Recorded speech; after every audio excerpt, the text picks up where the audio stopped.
Si je vous demandais de quoi vous auriez besoin pour être plus heureux, qu'est-ce que vous me diriez? Gagner l'auto, avoir un ou une partenaire, avoir un meilleur salaire, vivre en bord de mer, perdre vos kilos en trop. Figurez-vous que même si vous réunissiez tout ça, vous n'augmenteriez pas votre niveau de bonheur de façon durable. En fait, les études montrent que les événements extérieurs n'ont qu'un impact très léger et passager sur le bien-être qu'on ressent.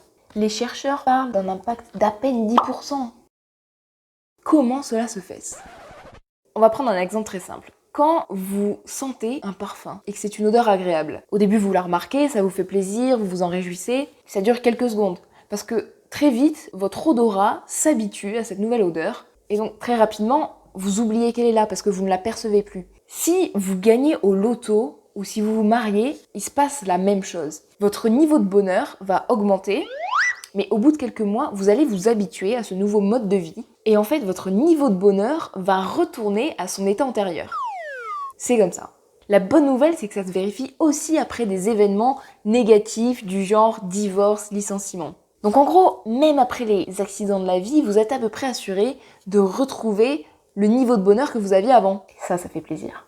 Mais alors, si notre niveau de bonheur n'est pas vraiment lié à ces conditions extérieures, sur quoi est-il vraiment basé? On se ferait pas un petit thé pour en parler?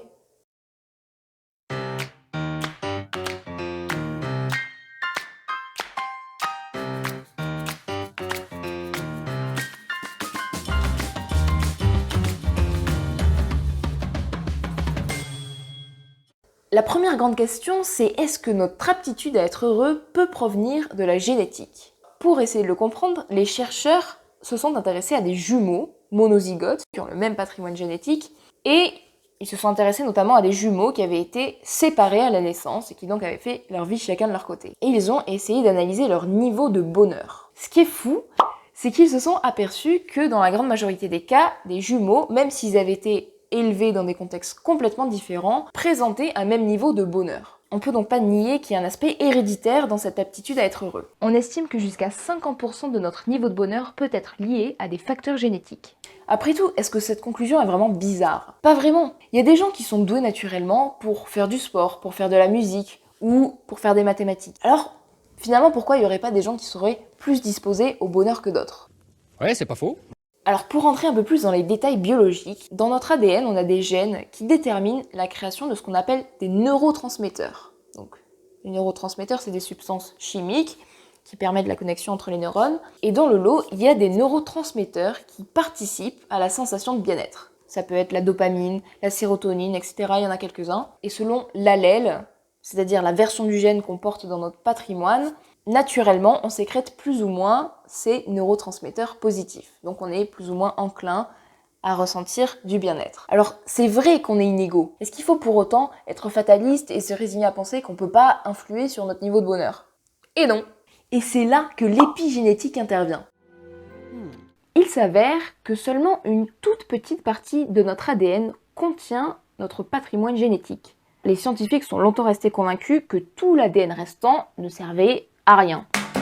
Mais ils ont récemment découvert qu'il occupe en fait une fonction essentielle, celle d'activer ou d'inhiber l'expression de nos gènes. Et cette activité est directement influencée par notre mode de vie et notre environnement. Et en particulier, en adoptant un état d'esprit plus positif, en prenant soin de nous, en mangeant sainement, en faisant du sport, en cultivant la gratitude, etc., on peut notamment modifier l'expression des gènes qui gèrent les neurotransmetteurs positifs. Ça veut dire qu'on peut rendre le bonheur chimiquement plus accessible. On peut faire ça, c'est ouf! Yay! Un dernier point essentiel avant de conclure. En plus de tout ce dont je viens de parler, les chercheurs se sont rendus compte que ce qui pesait pour bien 40% de notre niveau de bonheur, c'est la façon dont on interprète ce qu'on vit.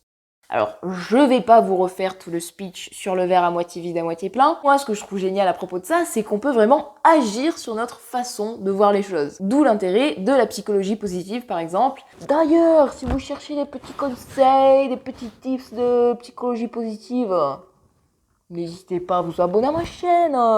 Il suffit de cliquer là sur la petite étayère, je sais jamais où aller, mais aller dans un coin de ma vidéo.